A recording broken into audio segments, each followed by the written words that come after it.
आखिर कौन है प्रेमानंद जी महाराज? क्या वो कोई भगवान के अवतार है या आम इंसान?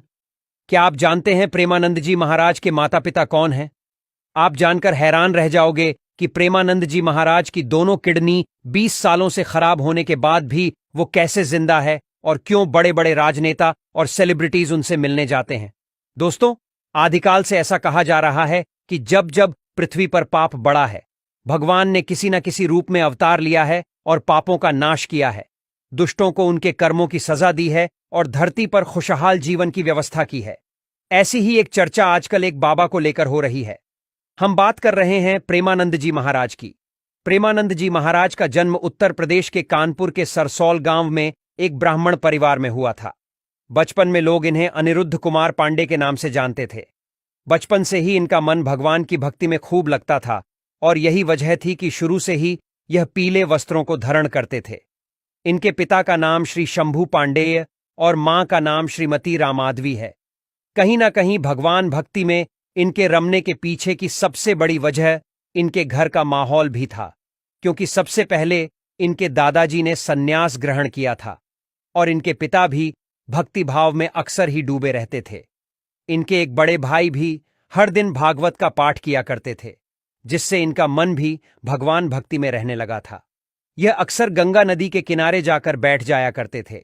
जब यह 5वीं 6ठी कक्षा में पढ़ते थे तो ज्यादातर इस उम्र में बच्चे खेलने कूदने में ध्यान देते हैं, लेकिन उस उम्र में भी ये गीता और सुख सागर का पाठ किया करते थे, जिससे इनके मन को शांति मिलती थी। जब यह 9वीं कक्षा में आए, उस वक्त तक इन्होंने अपने मन में दृढ़ निश्चय कर लिया कि अब इन्हें सांसारिक मोहमाया त्याग कर प्रभु भक्ति में लीन होना है। इसलिए उन्होंने इसके बारे में सबसे पहले अपनी मां को बताया और 13 साल की उम्र में घर को त्याग कर यह भगवान की खोज में निकल पड़े। यहां इन्हें सबसे पहले नास्तिक ब्रह्मचर्य की शिक्षा दी गई और एक ब्रह्मचारी के रूप में इनका नाम आनंद स्वरूप ब्रह्मचारी पड़ा। इसके बाद इन्होंने सन्यास का स्वीकार किया और इसी वजह से इनका एक और नाम पड़ा, स्वामी आनंद आश्रम।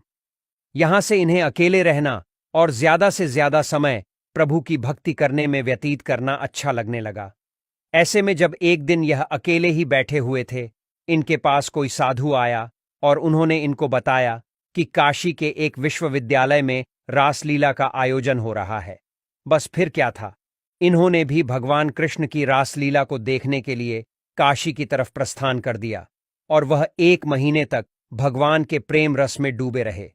लेकिन 1 महीने बाद आखिर वो समय भी आया जब इन कलाकारों के वापस जाने का समय आ गया।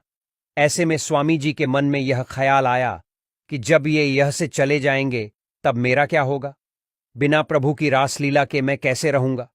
इसीलिए उन्होंने काफी सोच विचार करने के बाद वृंदावन जाना तय किया और वहां जाकर भ्रमण करना शुरू कर दिया।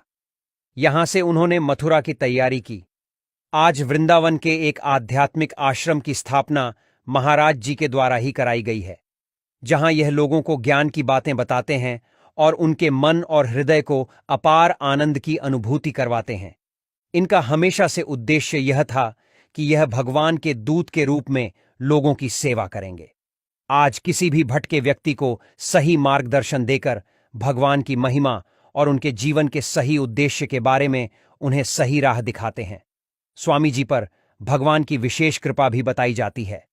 कुछ लोग तो ऐसा भी मानते हैं कि ये साक्षात भगवान कृष्ण के अवतार हैं, क्योंकि इनकी दोनों किडनियां खराब हैं और वह भी आज से नहीं बल्कि पिछले 17 सालों से।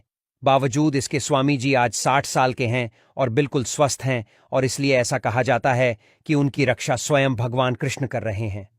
जब वह 45 वर्ष के थे, उस वक्त रामकृष्ण मिशन के अंतर्गत इन्होंने अपने संपूर्ण शरीर की जांच करवाई थी, जहां ये बात सामने आई थी कि इनकी दोनों किडनियां खराब हैं और डॉक्टर ने यह बताया था कि इनकी उम्र ज्यादा से ज्यादा 5 साल और रहेंगी।